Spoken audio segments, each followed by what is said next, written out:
CM Siddaramaiah ನೇತೃತ್ವದಲ್ಲಿ high voltage ಸಭೆ ನಡೆಯುತ್ತೆ. ವಿಧಾನಸೌಧದಲ್ಲಿ 11 ಗಂಟೆಗೆ ಈ ಕ್ಯಾಬಿನೆಟ್ ಮೀಟಿಂಗ್ ಆರಂಭವಾಗುತ್ತೆ. ಪ್ರಮುಖವಾಗಿ ಲೋಕಸಭಾ ಚುನಾವಣೆ ಕುರಿತು ಮಹತ್ವದ ಮಾತುಕತೆ ನಡೆಯುತ್ತೆ ಈ ಸಭೆಯಲ್ಲಿ. ಇದರ ಜೊತೆಗೆ ನಿಗಮ ಪಟ್ಟಿ ಫೈನಲ್ ಆದರೆ ಪಟ್ಟಿ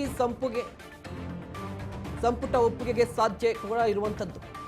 ಸಚಿವರಿಗೆ ನಿಗಮ ಮಂಡಳಿ ಅಧ್ಯಕ್ಷರ ಮಾಹಿತಿ ವಿನಿಮಯ ಸೇರಿದಂತೆ ಸಾಕಷ್ಟು ವಿಚಾರಗಳ ಬಗ್ಗೆ ಮಾಹಿತಿಯನ್ನ ಪಡೆಯಲಿದ್ದಾರೆ. ಫೆಬ್ರವರಿಯಲ್ಲಿ ಬಜೆಟ್ ಅಧಿವೇಶನ ಕರೆಯುವ ಬಗ್ಗೆ ಕೂಡ ಚರ್ಚೆಯನ್ನು ನಡೆಸುತ್ತಾರೆ.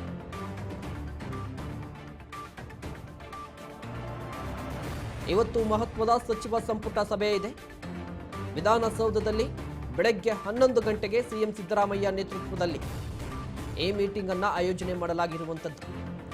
ಲೋಕಸಭಾ ಚುನಾವಣೆ, ನಿಗಮ ಮಂಡಳಿ ನೇಮಕಾತಿ ಪಟ್ಟಿ ಒಂದು ವೇಳೆ ರಿಲೀಸ್ ಆಗಿದ್ರೆ ಆ ಪಟ್ಟಿಯನ್ನು ಸಚಿವರ ಮುಂದೆ ಇಟ್ಟು ಆ ಬಗ್ಗೆ ಮಾಹಿತಿಯನ್ನು ಕೊಡುವಂಥದ್ದು. ಇದರ ಜೊತೆಗೆ ಲೋಕಸಭಾ ಚುನಾವಣೆಯ ಕುರಿತು ಮಹತ್ವದ ಚರ್ಚೆಯನ್ನು ನಡೆಸುತ್ತಾರೆ.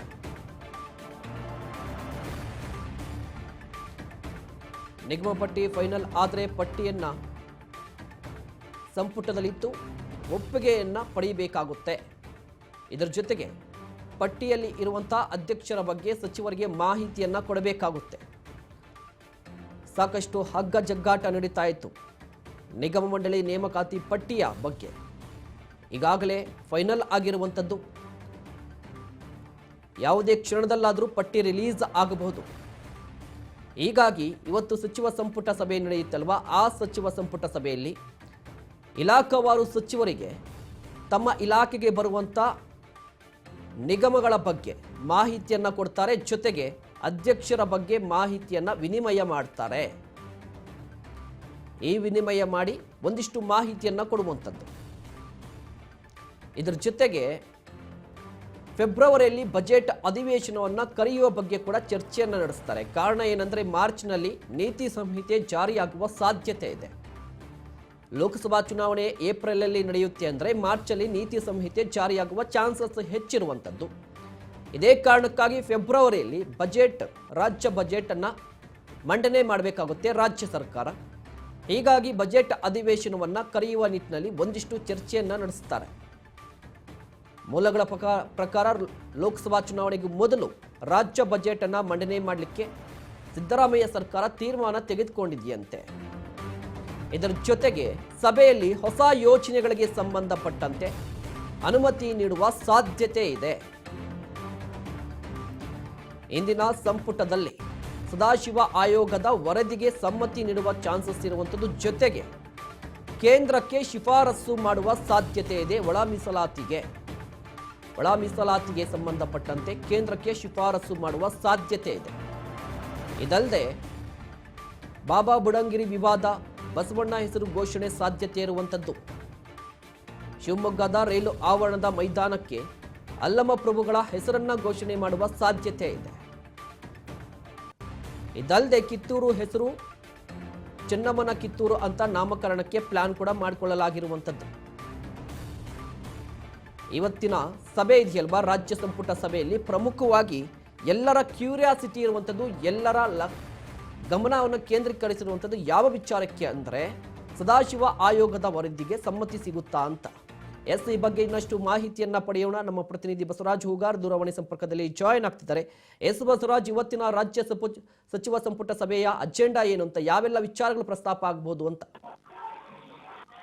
ಮಹೇಶ್, ಇವತ್ತು ವಿಧಾನಸೌಧದಲ್ಲಿ ಏನು ಸಚಿವ ಸಂಪುಟದ ಸಭಾಂಗಣದಲ್ಲಿ ಸಚಿವ ಸಂಪುಟ ಇರುವಂತದ್ದು ಸಿಎಂ ಸಿದ್ದರಾಮಯ್ಯ ನೇತೃತ್ವದಲ್ಲಿ ನಡೆಯುವಂತಹ ಈ ಸಂಪುಟ ಬಹಳಷ್ಟು ಮಹತ್ವ ಪಡೆದುಕೊಂಡಿದೆ ಅಂತಾನು ಕೂಡ ಹೇಳ್ಬೋದು. ಯಾಕಂತಂದ್ರೆ ಈಗಾಗಲೇ ಕೆಲವೊಂದಿಷ್ಟು ರಾಜ್ಯ ಸರ್ಕಾರಗಳು ಕೆಲವೊಂದಿಷ್ಟು ಯೋಜನೆಗಳಿಗೆ ಈ ಒಂದು ಸಚಿವ ಸಂಪುಟದಲ್ಲಿ ಒಂದು ಅನುಷ್ಠಾನ ಮಾಡಲಿಕ್ಕೆ ಅಷ್ಟು ಕೂಡ ಕೊಡಲಾಗುತ್ತೆ.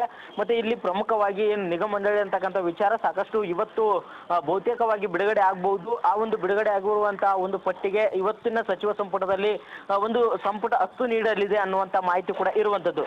ಇನ್ನು ಪ್ರಮುಖವಾಗಿ ಹೊಸ ಯೋಜನೆಗಳಿಗೆ ಒಂದು ಅನುಮತಿ ಈ ಒಂದು ಸಚಿವ ಸಂಪುಟದಲ್ಲಿ ಕೊಡಲಾಗುತ್ತೆ. ಯಾಕಂತಂದ್ರೆ ಈಗಾಗಲೇ ಒಂದು ಬಜೆಟ್ ಅನ್ನು ಕೂಡ ಮಂಡನೆ ಮಾಡುವಂತ ಸಂದರ್ಭ ಕೂಡ, ಹಾಗಾಗಿ ಮುಂದಿನ ತಿಂಗಳ ಬಜೆಟ್ಗೂ ಕೂಡ ಸಂಬಂಧಪಟ್ಟಂತ ವಿಚಾರಗಳು ಕೂಡ ಇವತ್ತಿನ ಸಚಿವ ಸಂಪುಟದಲ್ಲಿ ಚರ್ಚೆ ಕೂಡ ಆಗುತ್ತೆ. ಇನ್ನು ಪ್ರಮುಖವಾಗಿ ಸದಾಶಿವ ಆಯೋಗದ ವರದಿಗೆ ಸಮ್ಮತಿ ಸೂಚಿಸಲಿಕ್ಕೆ ಏನು ಸಹೋದ್ಯೋಗಿ ಸಿಎಂ ಸಿದ್ದರಾಮಯ್ಯವರು ಸಚಿವರ ಒಂದು ಅಭಿಪ್ರಾಯ ತೆಗೆದುಕೊಂಡು ಇದರಲ್ಲಿ ಕೂಡ ಒಂದಿಷ್ಟು ಶಿಫಾರಸು ಮಾಡುವ ಸಾಧ್ಯತೆ ಕೂಡ ಇರುವಂತದ್ದು. ಇನ್ನು ಚಿಕ್ಕಮಗಳೂರಿನ ಬಾಬಾ ಬುಡನಗಿರಿಯ ಒಂದು ವಿವಾದ ಏನಿತ್ತು, ಆ ಒಂದು ವಿವಾದದಲ್ಲಿ ಏನು ಹಿಂದಿನ ಒಂದು ಕೇಸ್ಗಳನ್ನ ಕೋರ್ಟ್ಗೆ ಏನು ಮತ್ತೆ ಕೋರ್ಟ್ಗೆ ಒಂದು ಸಮನ್ಸ್ ಏನು ಜಾರಿ ಮಾಡಿತ್ತು, ಆ ಒಂದು ವಿಚಾರಕ್ಕೆ ಸಂಬಂಧಪಟ್ಟಂತೆ ಕೆಲವಷ್ಟು ಚರ್ಚೆ ಕೂಡ ಆಗುವಂತದ್ದು.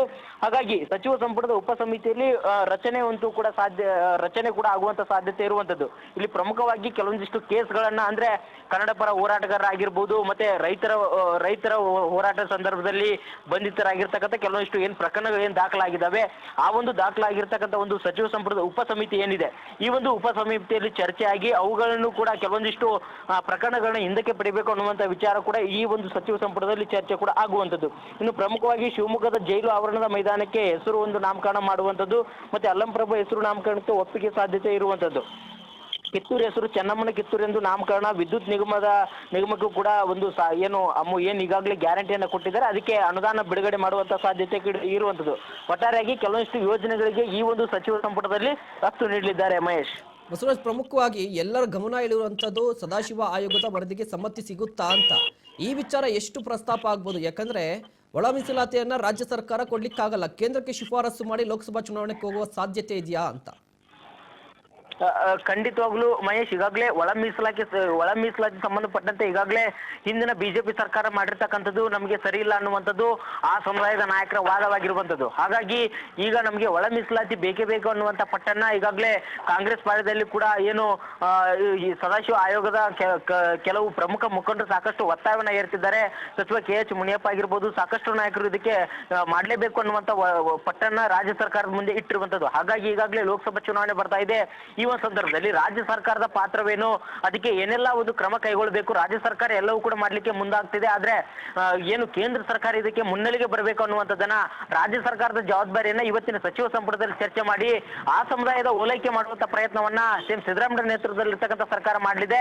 ಈ ಮುಖಾಂತರ ಕೇಂದ್ರಕ್ಕೆ ಒಂದು ದಾಳ ಉರುಳಿಸುವ ಮುಖಾಂತರ ರಾಜ್ಯ ಸರ್ಕಾರ ಒಳ ಮೀಸಲಾತಿ ಕೊಡ್ಲಿಕ್ಕೆ ಸಿದ್ಧವಿದೆ, ಆದ್ರೆ ಕೇಂದ್ರ ಸರ್ಕಾರ ಸಮ್ಮತಿ ಸೂಚಿಸಬೇಕು ಅನ್ನುವಂತ ನಿಟ್ಟಿನಲ್ಲಿ ಇವತ್ತಿನ ಒಂದು ಸಚಿವ ಸಂಪುಟದ ನಿರ್ಣಯ ಕೈಗೊಳ್ಳಲಾಗುತ್ತೆ. ಮಹೇಶ್, ಬಸವರಾಜ್, ಪ್ರಮುಖವಾಗಿ ಮತ್ತೊಂದು ವಿಚಾರ, ಅಯೋಧ್ಯೆಯಲ್ಲಿ ರಾಮ ಮಂದಿರ ವಿಚಾರಕ್ಕೆ ಸಂಬಂಧಪಟ್ಟಂತೆ ಒಂದಿಷ್ಟು ಸಚಿವರು ಹೇಳಿಕೆಗಳನ್ನ ಕೊಡ್ತಾ ಇದ್ದಾರೆ. ಅದು ಪಕ್ಷಕ್ಕೆ ಡ್ಯಾಮೇಜ್ ಆಗ್ತಾ ಇದೆ, ಸರ್ಕಾರಕ್ಕೂ ಡ್ಯಾಮೇಜ್ ಆಗ್ತಾ ಇದೆ. ಈ ರೀತಿ ಹೇಳಿಕೆಗಳನ್ನ ಕೊಡದಂತೆ ಏನಾದರೂ ತಾಕೀತು ಮಾಡುವ ಸಾಧ್ಯತೆ ಇದೆಯಾ ಇವತ್ತಿನ ಸಭೆಯಲ್ಲಿ? ಮಹೇಶ್, ಈಗಾಗಲೇ ಏನು ಅಯೋಧ್ಯೆಗೆ ಹೋಗ್ಬೇಕು, ರಾಮ ಮಂದಿರ ಉದ್ಘಾಟನೆಗೆ ಹೋಗುವಂತ ವಿಚಾರಕ್ಕೆ ಸಂಬಂಧಪಟ್ಟಂತೆ ಕೆಲವಷ್ಟು ಚರ್ಚೆಗಳು ಆಗಿರುವಂತದ್ದು. ಇಲ್ಲಿ ಪ್ರಮುಖವಾಗಿ ಸಿಎಂ ಸಿದ್ದರಾಮಯ್ಯವರು ಮೊದಲಿಗೆ ಅಯೋಧ್ಯೆಗೆ ಹೋಗೋದಿಲ್ಲ ಅನ್ನುವಂತ ಮಾತನ್ನ ಹೇಳಿದ್ರು. ಅದಾದ ಬಳಿಕ ಮತ್ತೆ ಕೆಲವೊಂದಿಷ್ಟು ಹೇಳಿಕೆ ಒಂದು ಸಂಬಂಧಪಟ್ಟಂತೆ ಎಲ್ಲ ಒಂದ್ ಕಡೆ ಲೋಕಸಭಾ ಚುನಾವಣೆಗೆ ಎಫೆಕ್ಟ್ ಆಗ್ಬೋದು ಅನ್ನುವಂತ ನಿಟ್ಟಿನಲ್ಲಿ ರಾಮ ಮಂದಿರ ಉದ್ಘಾಟನೆ ಆದ ಬಳಿಕ ಹೋಗ್ತೇವೆ, ಒಂದು ಏನು ಬಿಡು ಮಾಡ್ಕೊಂಡು ಹೋಗಬಹುದು ಅನ್ನುವಂತ ವಿಚಾರವನ್ನು ಕೂಡ ಪ್ರಸ್ತಾಪ ಮಾಡಿದ್ರು.